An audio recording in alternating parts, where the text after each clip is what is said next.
Au nom du Père, du Fils et du Saint-Esprit, un seul Dieu, Amen. Chers fidèles, aujourd'hui c'est le 4e dimanche du mois copte Touba. J'aimerais vous parler et en même temps répondre à la question suivante. Comment nous comporter en bons témoins du Christ? Comme introduction, dans l'évangile d'aujourd'hui, l'aveugle-né s'est porté témoin du Christ en 4 étapes différentes. Je vous parlerai de manière détaillée de l'aveugle-né lors du sermon du dimanche de l'aveugle-né qui tombe durant le grand carême.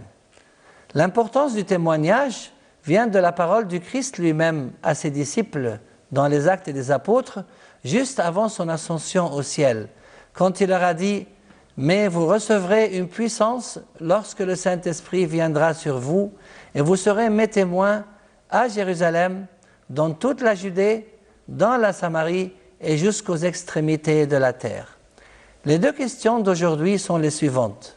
Première question, comment pouvons-nous nous comporter en bons témoins du Christ?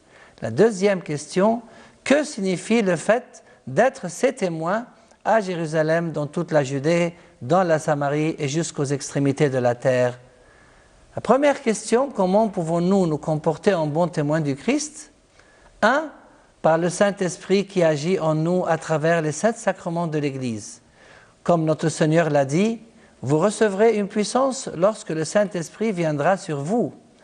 Je vous ai parlé du rôle du Saint-Esprit dans notre dernier sermon du 3e dimanche du mois copte Touba.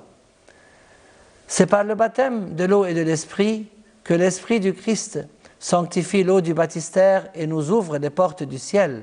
Dans le psaume de l'office de l'encens du soir, il a frappé le rocher et l'eau a coulé. Il a donné ses ordres aux nuages d'en haut et il a ouvert les portes du ciel. Et le rocher était le Christ, comme nous le dit saint Paul. Ils buvaient à un rocher spirituel qui les accompagnait et ce rocher était Christ. Aussi par la repentance, dans les Actes des Apôtres, dans l'office de la Sainte Liturgie, Dieu a donc aussi accordé aux païens la repentance qui conduit à la vie. Par la Sainte Eucharistie, dans l'évangile de l'office de l'encens de l'aube, le Christ a dit « En vérité, je vous le dis, si vous ne mangez pas le corps du Fils de l'homme, et si vous ne buvez pas son sang, vous n'avez pas la vie en vous-même. Celui qui mange mon corps et qui boit mon sang a la vie éternelle, et moi, je le ressusciterai le dernier jour. Celui qui mange mon corps et qui boit mon sang demeure en moi, et moi je demeure en lui. Celui qui me mange vivra grâce à moi. Celui qui mange de ce pain vivra éternellement. »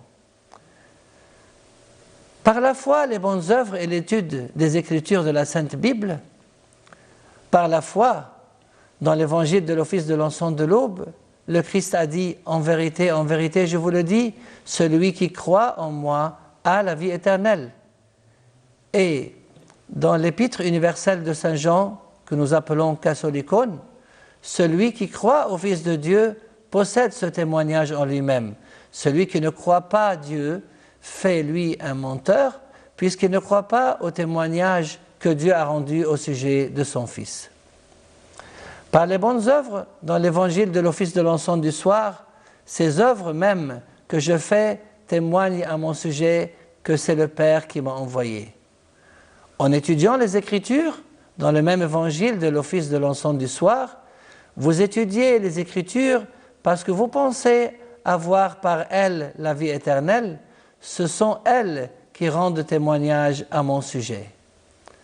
La deuxième question, que signifie le fait d'être ses témoins à Jérusalem, dans toute la Judée, dans la Samarie et jusqu'aux extrémités de la terre?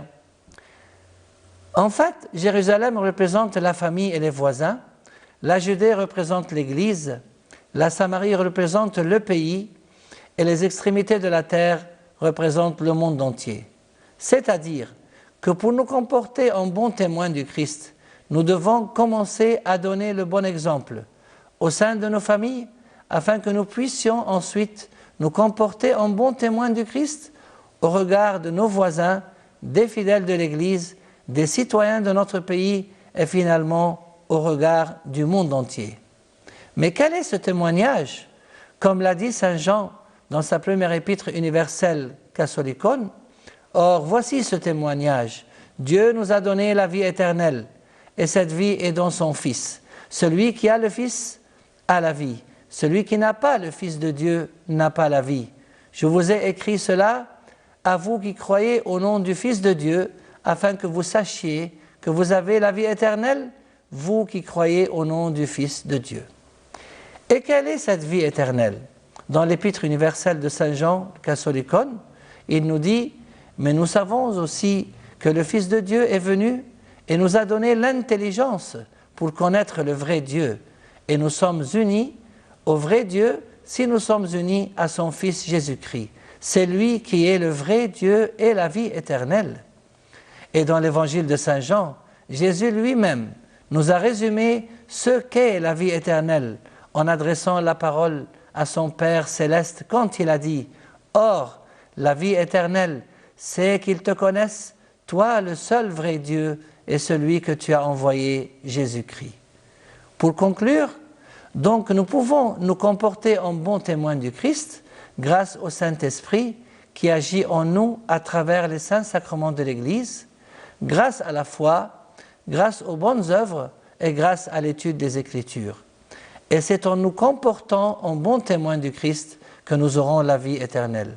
Que notre Seigneur nous aide à être ces bons témoins afin qu'il nous accorde la vie éternelle et gloire à lui éternellement.